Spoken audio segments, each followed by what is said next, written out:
What do you say? Dude, that's like... Hello there. This is Mystic Seer 808, and happy Halloween. Well, not by the time this video comes out, but right now, as of today, yes, it is Halloween. And I found something last night that was very interesting, and it said it had only been up for like 6 hours, I think, the story.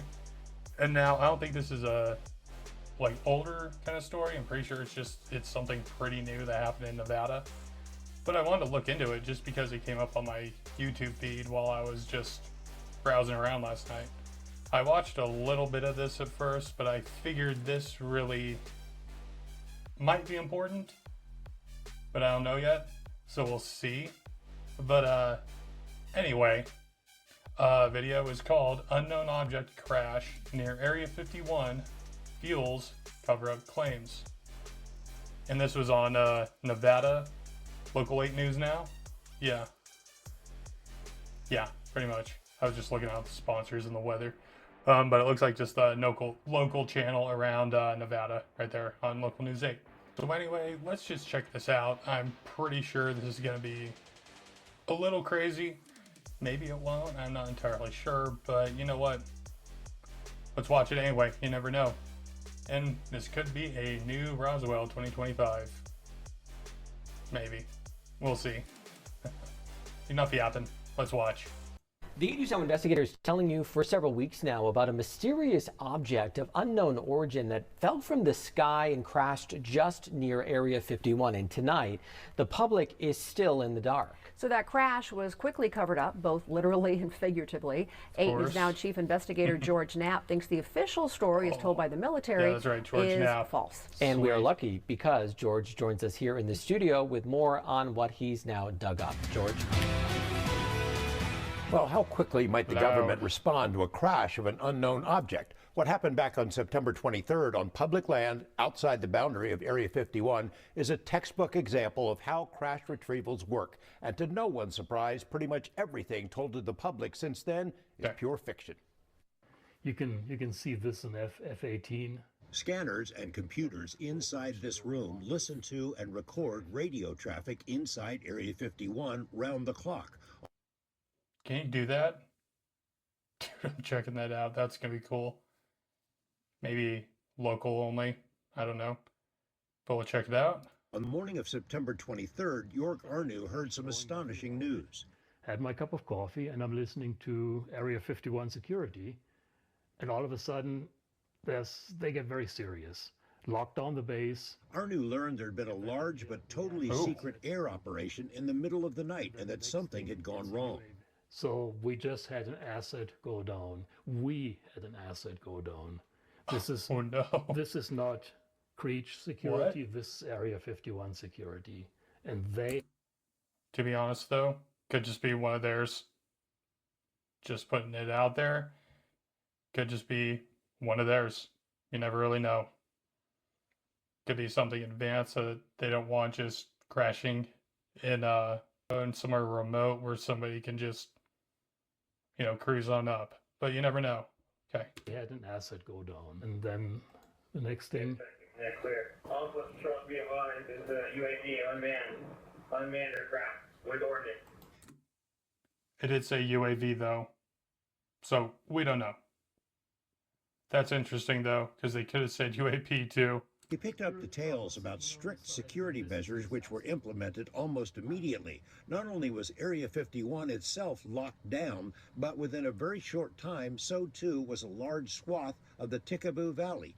It became clear that some kind of craft had crashed miles outside of Area 51's boundaries on public land adjacent to Highway 375, also known as the ET Highway. Arnew jumped in his truck and headed south from his home in Rachel. But while driving on what's known as Mailbox Road, he ran into an armed patrol. They had the gun in front of them, not pointed at me, but very visibly in front of them.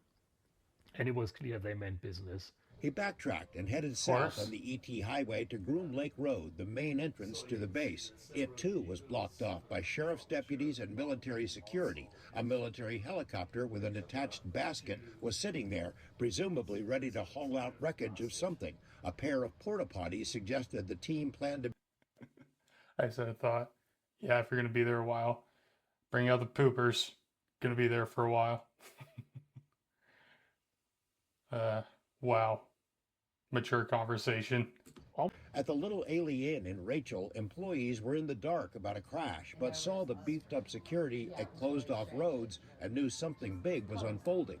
Crashes are not an everyday occurrence out here, but locals have seen plenty of them over the decades. If this thing would have crashed anywhere in restricted airspace, in restricted area, we would have never known about it. After being turned away from the presumed crash site, Arnu and the aerospace sleuths on his website, dreamlandresort.com, Hold on. Dreamlandresort.com. Oh, so it does monitor. Ooh, nice, fun new project. New panorama view. New Area 51 photos.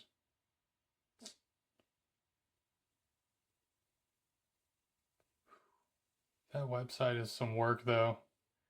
Throw a little bit of CSS in there. Still looks good though. I mean, it's operational. I'll have to check it out. Began gathering and sharing bits and pieces of information. The FAA had ordered the closure of airspace over a particular spot in the valley. That was a big clue. Then 4 days after the crash, the security teams vanished. Arnu went back out for a look. The Air Force had used heavy equipment to plow a dirt road across a section of desert. Arnu followed it and found what he thought was the crash site, then shared it online. That's when things got strange, even by Area 51 standards. A second wave of cleanup crews descended on the site, presumably to pick up any remaining debris, but they also used graders to cover the entire area with a thick layer of dirt, literally a cover-up. Creech Air Force Base, which is home to manned aircraft, was one of theirs. The same statement claimed someone. Very well could have been. I'm not going to sit here and say it was definitely UFO, definitely New Roswell. Because it definitely could have been that. It's just a drone. You never know. But could have been something more advanced. They just didn't want out there.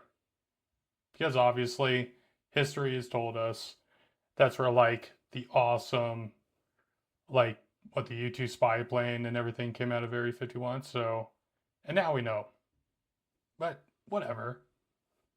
Had been tampering with the crash site and had scattered assorted pieces from other aircraft, along with an inert training bomb. The Air Force said the FBI was investigating this alleged tampering at the site.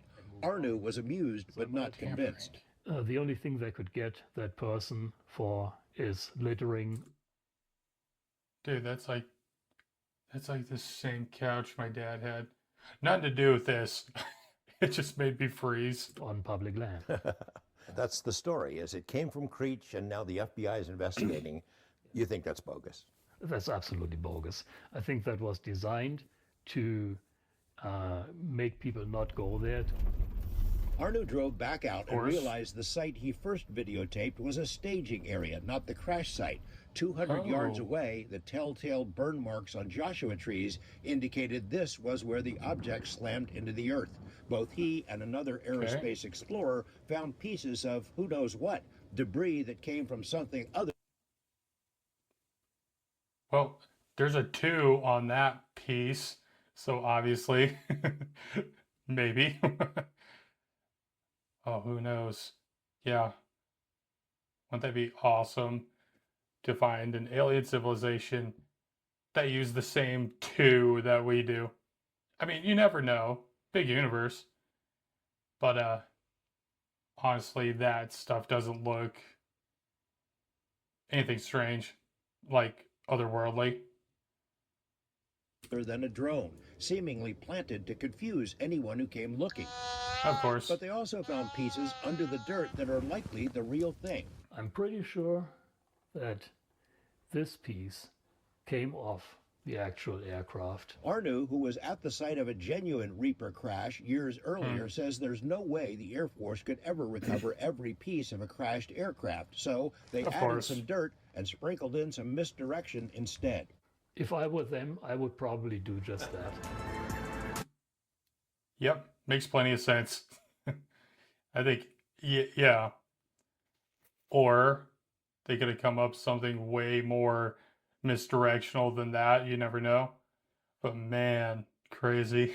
About what crashed? On the Dreamland Resort website, members, including former military and retired defense contractors, chimed in. The leading theory is that the drone was one of a latest generation of AI-controlled craft that accompany... So it may have been a drone. Sorry for pausing so much. But still, AI? That's pretty cool. ...advanced fighter planes and can act independently to get the job done. The Next Generation Air Dominance project is the big thing at Area 51. So the pilot flies along and says, hey, there's a target on the ground, Drone 1, go check it out, and if it's a bad guy, take care of it. And Drone 1 goes and does the rest. Oh, yeah. It's Lockheed.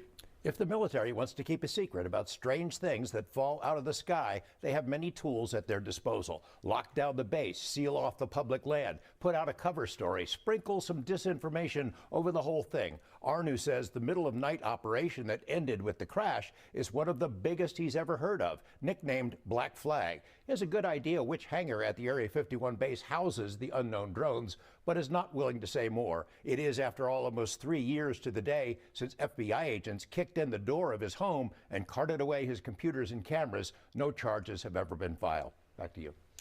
And George, what I really like to say is there's so much more behind a press release, right? That press release that came in, the first one that we talked about here, said it was an incident. Didn't even say it was a crash. Didn't even say what it was. So they're, really shows you how investigative reporting can go a long way.